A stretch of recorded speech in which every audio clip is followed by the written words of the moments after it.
Hey guys, Shanus here. Today I have a new video for you guys. It's a guide or tutorial to how you should play Soldier when you're kind of new to Team Fortress. I'll just cover the most basic thing you should be knowing as a soldier when you're starting off. Like rocket jumping, what weapon you should be using, and stuff like that. As you can see here, I'm using the Conqueror. It's a really good weapon, and I'll talk about some others later in the video. You also get heals from hitting your enemies, and you also get a speed buff for a short amount of time, and this can be really useful. I also talk about some useful things you should be knowing, like how much a sentry HP are and how you can destroy it really simply. Okay guys, so now you can go to your community server, type in jump and look for a server that's called Jump Academy. This is a really good server to practice your basic rocket jumping. Now, when you first connect to the server, you start in this kind of classroom, just like a academy. And as you can see here, when you walk out the door, you get presented all these courses. ABC course, wall course, pogo course, sync and time course. I would recommend you to use the ABC course if you're new to the rocket jumping, and it's a really good start off. Now, all you have to do for this first one is quite simple. You just have to jump over, but if you have some difficulties by doing any jumps, you can just press this little thing around the maps to make a jump bot shows you how you can do the jumps. As you can see here, it's really straightforward, so all you have to do is just jump. Now, this game mode is really funny, and yeah, you can have a good time doing it. Soldier have a lot of mobility by using his rocket launcher. When we talk about rolling out, we mean how fast you can get to the point. As you can see here, rocket jumping is really fast. You can get from one side of the map to the other in just a few seconds, and as you can see here, you get to the object really fast, and it's really fun to do as well. Now I'll show you what happens if you jump without the gumboots. You can jump a total of 4 times before you die, and that's not including the damage you get from the fall damage. Maybe you'll survive 2 or maybe 2 rock jumps when you're jumping from high places, but as you can see here, if you use the gumboots, you are able to rock jump a lot more. As you can see here, I was able to rock jump 12 times. That's a lot more than only 4 times without the gumboot. The next thing I wanted to talk about is which secondary weapon you should be using.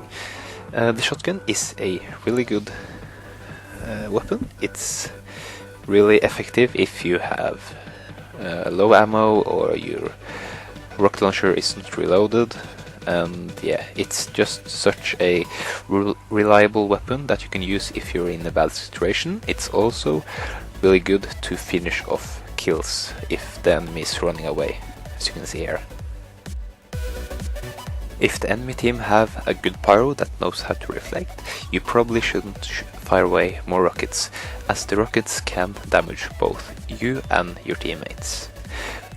Pull up your shotgun and finish off the pyro before it can do any more damage to you and your teammates.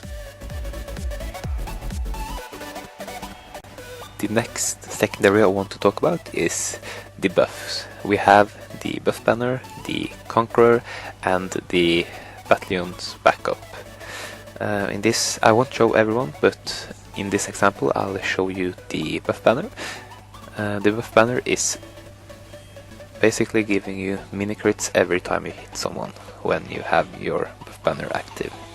As you can see here, when I pull out my buff banner and use it, my teammates are able to push the enemies more back because they have more damage. And as you can see here, we were able to get the enemy farther back and take more ground. That is a really important thing you have to do when you're playing defense. You want to keep the enemy more and more back, so they had to use more time to get back up to your point.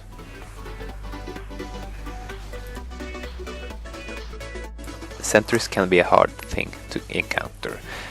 A normal stock rocket launcher can take up to 3 to 4 shots just to destroy one sentry in level 3. But as you can see here, when you have the direct hit equipped, it only takes 2 shots. The direct hit is a really skillful weapon. You need to have a really good aim, because the splash damage is really bad, or really small. But so yeah, I wouldn't recommend this weapon for new players, because it's a really hard weapon to hit with. But if you have good aim, feel free to use it. It's a really, yeah, it have a lot of damage and can do a lot of damage to the enemy team. Now for the melee weapons. The melee weapon I like to use is the escape plan. The escape plan gives you a lot of speed. As you can see here, I run really fast, just like a scout. When you have low health, it gives you this speed boost. It's really a useful weapon, because you can escape bad situations and retrieve more health and get back to the combat. Now for the last part, the melee weapons. As I already told you, I like the escape plan the most, and I would probably recommend it for all the new beginners. It's such a nice weapon to have, just to escape bad situations. Weapons like the Marken Gardener are quite hard to use if you're a new player. You really should learn the basic of strafing and rocket jumping if you're going to use it. What I also can recommend you to use is the paint train. Now, the paint train, whenever you're on an objective, you capture it twice as fast, meaning that when you don't use the paint train, you usually capture the point with only one person. But if you equip the paint train, you capture a point twice as fast, or any other objectives. The frying pan and other melee weapons are just a kind of reskin of the shovel, and maybe it's just cooler to use. It depends on whatever you would like to do. The equalizer is a really good weapon, because it's also really useful when you are on low health and can just smash down the enemy team. But it's also pretty easy to die when you use it, and a medic can't heal you fast. As you can see here, 90% less healing from medic. That means you get a lot less healing from medic. Thanks for watching, guys. That was it for today's video. Please leave a like rating down below. Also give me a comment about which class you want to see me make a video about next time.